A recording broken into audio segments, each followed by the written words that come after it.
A -4 points hit may have cost a green arrow. This is my FPL Gameweek 3 team, and I am going to be answering all comments on this video, so help me get it to 1,000 likes and subscribe if you haven't done so already. Let's get into it. Starting off with how my team fared in Game Week 2, and I did get a clean sheet and an assist out of my defence. Trent looking like a very good option in FPL at the moment. Anthony Robinson absolutely smashed it as my Kwanzaa replacement with 7 points, getting 2 bonus points in that game. We had a save point from Pope as well, which I'll take in a tricky away game.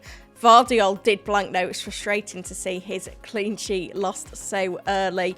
Into the midfield, and 3 out of the 4 players returned here. A debut goal from Smith Rowe. Felt good to own him in that Fulham game as well. And we also saw an assist for Saka in a tricky game, and Jota with an assist as well. But it was a blank for Eze, and he's increasingly looking like a problem in my squad now, given that he's yet to register an attacking return this season.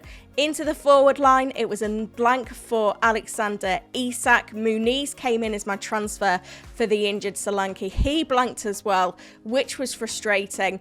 Erling Haaland, though, with a hat-trick. Very happy to have captained the highest scoring player in my squad. A little bit of regret on the triple captain, but I never really seriously considered it because I was worried about no Rodri in this game. But if you went there, that is amazing. Well done. You absolutely deserve those points. Let me know in the comments if that was you. So 69 points for me in Game Week 1, and then 80 points with a -4 hit in Game Week 2. Sees me at 1.7 million overall. A very small red arrow. And you look at Harwood Bellis on my bench. If I had chosen to not bring in Muniz, I would have been 4 points up this week. So that's something that's quite telling. Did I prioritise price rises over points in FPL? Probably. Now, before you make transfers for FPL Game Week 3, it is so important to note that there's 14 Premier League sides in action this midweek. We've got 13 sides involved in League Cup second round. These are the sides that aren't in Europe this season. Now, a lot of them have easier opposition, so you don't think that they'll go full strength. However, it's increasingly likely that there could be players that pick up injuries in this game or even a suspension. So that's why it's best to hold off until later in the week to make transfers if you can.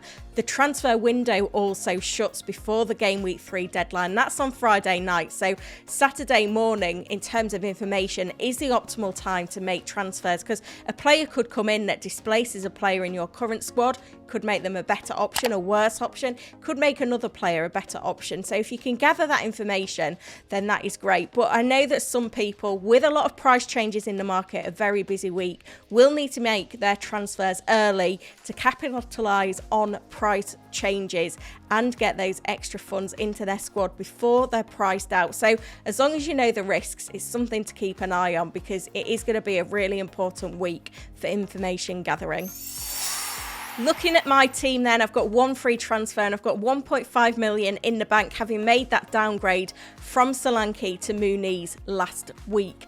Muniz looks like a bit of a problem. He's had 2 games, 2 blanks, but 9 shots in the box in Game Week 2. That was top of any player. 6 headed goal attempts as well. 8.07 expected points. I feel like the returns are coming. I do feel a little bit overexposed on Fulham with 3 of their players, but they've got Ipswich away next week, followed by West Ham at home. So there's still opportunities for them to deliver in these fixtures, but Muniz could be displaced by Jimenez if he doesn't start finding the back of the net. Marco Silva has already said as well that he would like to sign another striker in the window, so that's something to keep an eye on. Because I've got some funds in the bank, with a bit of flexibility in the number of transfers, maybe in another week, I could perhaps get to Ollie Watkins. Aston Villa's fixtures have turned from the better now. Watkins did miss 2 big chances against Arsenal. However, he's in the right places to get those opportunities, and surely with the upcoming fixture run for Villa, he can play his way into form. I'm also looking at Arsenal's Kai Havertz, who has had an impressive start to the season. With Gabriel Jesus injured, providing that Arsenal don't bring in another striker this week, Havertz should be playing in that false nine role consistently, and he looks like a player that's banging form. I'd also like a slice of the Brighton attack if I could.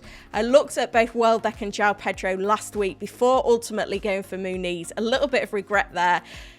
João Pedro looks like the better FPL asset because I think he's more nailed long term. He's on penalties, he plays 90. Welbeck's the one that's been delivering so far though, and given that he's performing at the level that he is at the moment, I can't see him losing his place anytime soon. Another problem player in my squad is Crystal Palace's Eberechi Eze, who has blanked in 2 consecutive games. And Palace are selling a lot of players in the window. They don't look like they're a team that's strengthening. So a few question marks there after what's been a bit of a tricky start to the season for them.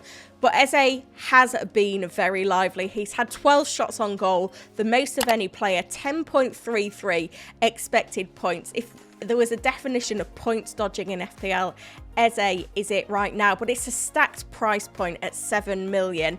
There's a lot of players that you could move to that I've got my eye on, and Burmo, when Brentford's fixtures turn, could be absolute fantasy gold. And we need to see Tony leaving in the window though, so that's one to monitor.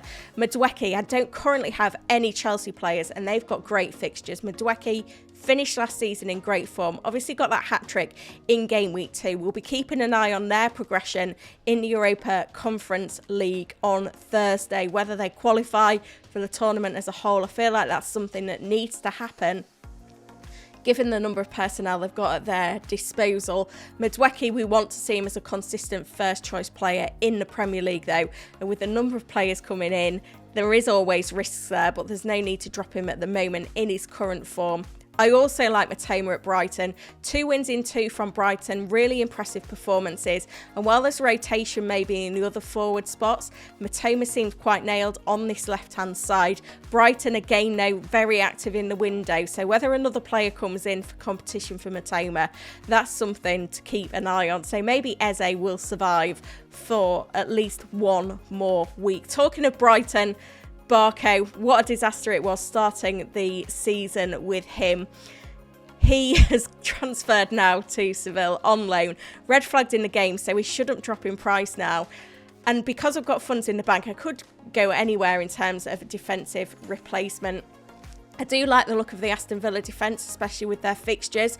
We saw Matty Cash limp off against Arsenal. Nedeljkovic came on and he's a 4 million defender. If he can nail down that right back spot, then he could be fantasy gold this season. Again, the window's still open, so they could still sign someone. The rest of the Villa defenders at 4.5 million also look like good options, but again, probably need another week of information. So I'm really wanting to ultimately roll the transfer this week if I can, but it is a busy week. A lot can change between Monday and Saturday. And of course, if I do end up making changes, I will keep you posted. My team for Game Week 3 is predicted to score 64 points and 93% team rating. I did ask Fantasy Football Hub's AI for my recommended transfer and it suggested moving on Fulham's Robinson for Liverpool's Robertson, spending the funds in the defence. But right now, I would rather keep the funds. So I'm going to go with the alternative to bank the transfer. You can get your recommended transfers using the link in the description to this video. And it's 50% off right now at the Hub.